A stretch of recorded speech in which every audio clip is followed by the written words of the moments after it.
Nell'ambito delle iniziative organizzate dall'Associazione Culturale Aquarinto inserite nel più vasto programma della Giornata Mondiale del Rifugiato, anche quelle dedicate allo sport, con un torneo di calcetto dal titolo Un calcio al razzismo, in fase di svolgimento a Raffadali presso la struttura Criscendi, in contrada Manarisi, un torneo di calcetto all'interno del memorial dedicato a Filippo Tarallo, giunto alla sua quarta edizione che si concluderà il prossimo 25 luglio. Stasera siamo qui riuniti per quanto riguarda, in occasione della Giornata Mondiale del Rifugiato, l'Associazione Culturale Aquarinto insieme alla Centrale Tirfino e con la partecipazione del Memorial Filippo Tarallo che ogni anno, questo è il quarto anno consecutivo, organizza un memorial, un torneo di calcio dove noi partecipiamo con una nostra iniziativa che diamo un calcio al razzismo.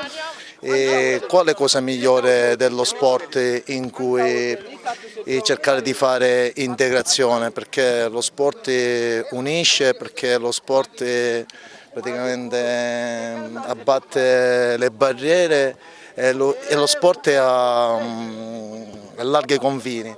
In questo caso i ragazzi parteciperanno in un torneo che si baserà in tutto il mese di giugno, luglio e poi la fase finale se la faranno ad agosto, perché il torneo sarà fatto, sono 16 squadre e sarà diviso in 2 gironi e parteciperanno le prime 8 partite che si disputeranno nel corso di varie serate.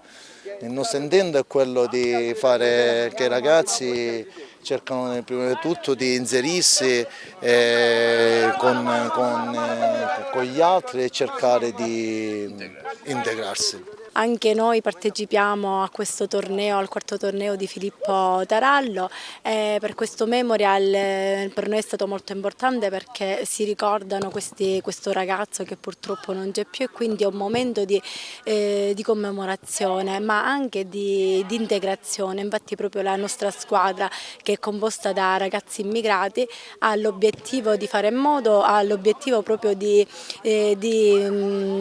fare in modo che appunto questi ragazzi grazie al calcio possano integrarsi con altri ragazzi qua di Raffadali e quindi questo dico è il nostro obiettivo, ricordare però fare anche qualcosa per chi appunto ha avuto una vita un po' più difficile rispetto alla nostra.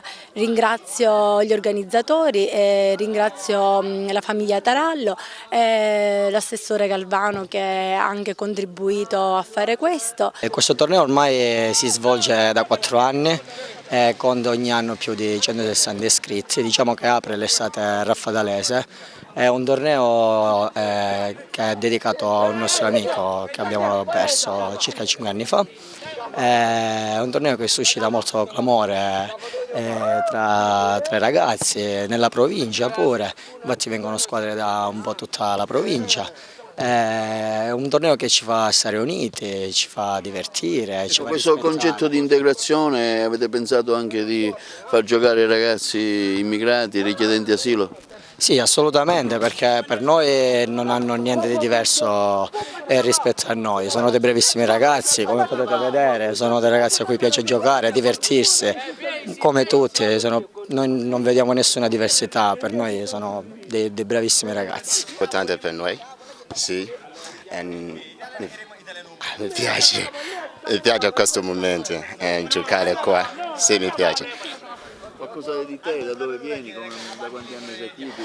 Io vengo dalla Liberia, sono 1 anno in Italia. Sì. Ti piace l'Italia? Ti sei integrato bene qui a Raffaele? Adesso sì, mi piace. Sono contento per questo per giocare insieme con italiani. Mi fa troppo contento perché l'anno scorso hanno fatto, però questo anno pure abbiamo fatto, mi piace. Senti, da dove vieni? Raccontaci. Io sono in gambiano, mi chiamo Bocora. Ti sei integrato bene sì. Qui a Raffadali? Insomma. Sì, a Raffadali mi trovo bene perché sono amici molto bravi e sto lavorando un momento.